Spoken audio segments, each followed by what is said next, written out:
Hi there, pimple stoppers. Approximately 50% of people who have acne also get pimples on their body, known as truncal acne.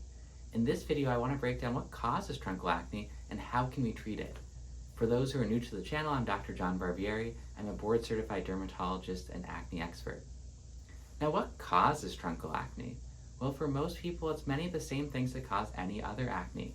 Things like genetics, hormones, our microbiome, the good and bad bacteria on our skin, and diet can all play a role in the development of truncal acne, just like facial acne. However, when it comes to truncal acne, it's important to think about other environmental factors as well. The main one being occlusion.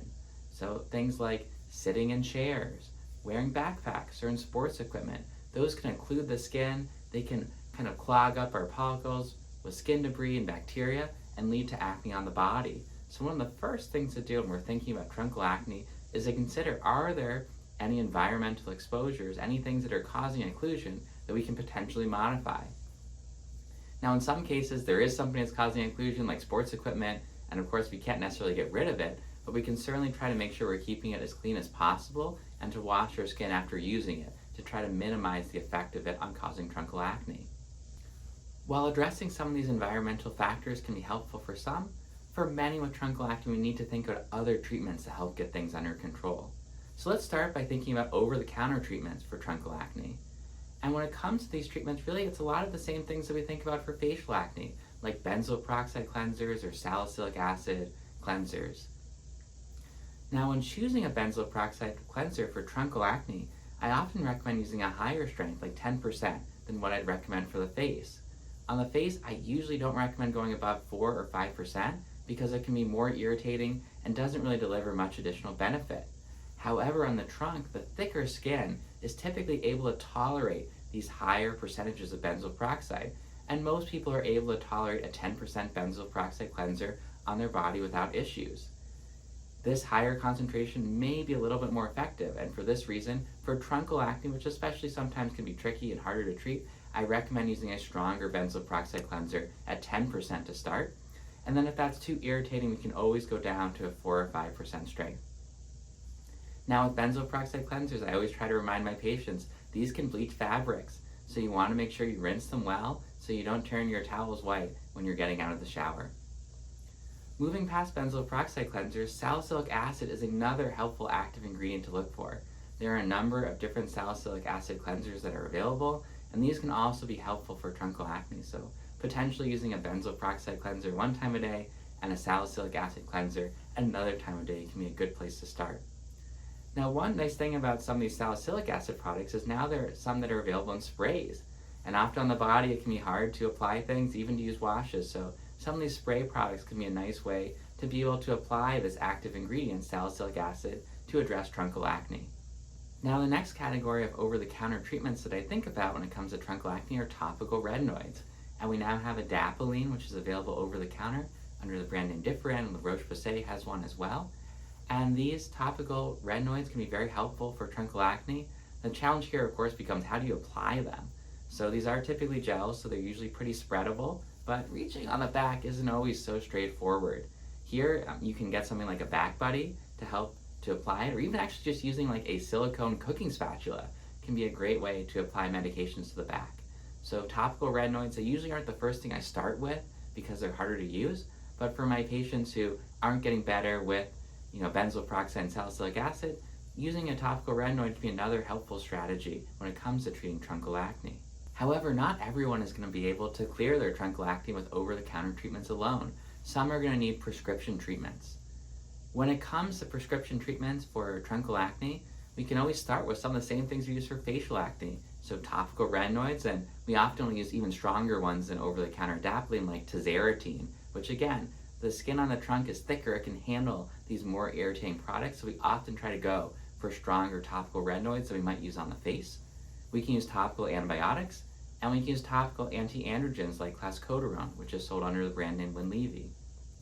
Now, when it comes to picking topical medications for acne, I try to prescribe ones that are in a lotion, a solution, or foam formulation, because these are going to be easier to spread than a thicker cream or ointment. And again, we can use some of the same techniques that we talked about for the over-the-counter adapalene, so using a back buddy or a silicone cooking spatula, or having a friend can be helpful ways to apply it to harder to reach areas like on the back.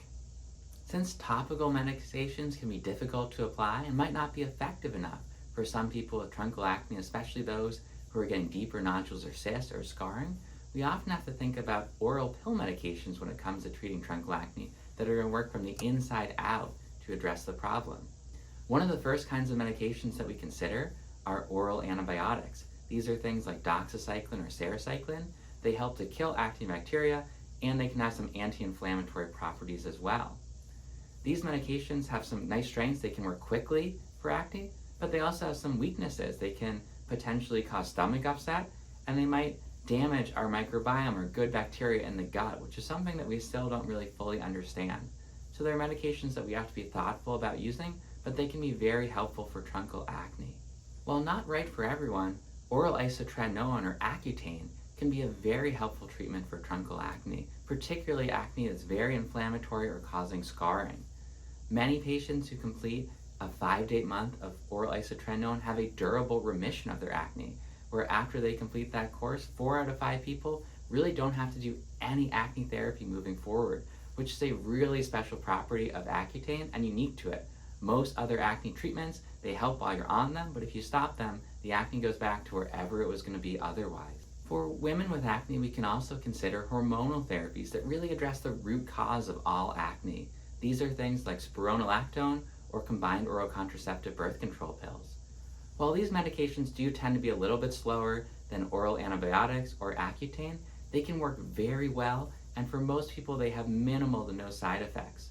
We dive into them in more detail in some other videos on the channel, so please check those out if you're interested in learning more. Finally, dietary and nutritional factors, while they often do have more minor effects, can be a helpful part of treating truncal acne.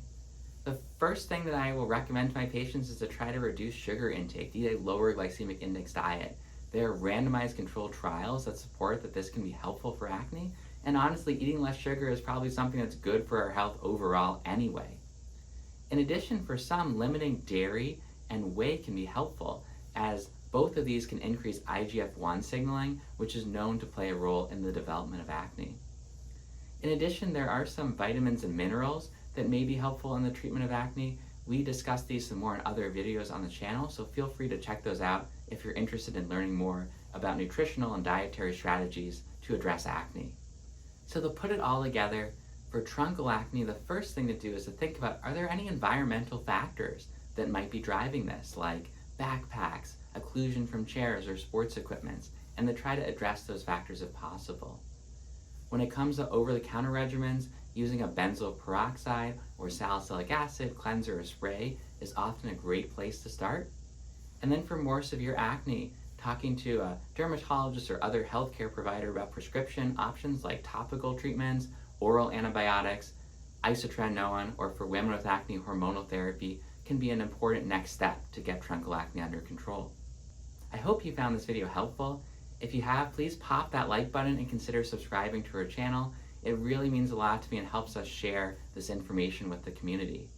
In addition, ask me your questions about acne in the comments below and share your experiences with treating truncal acne. Until next time, see ya!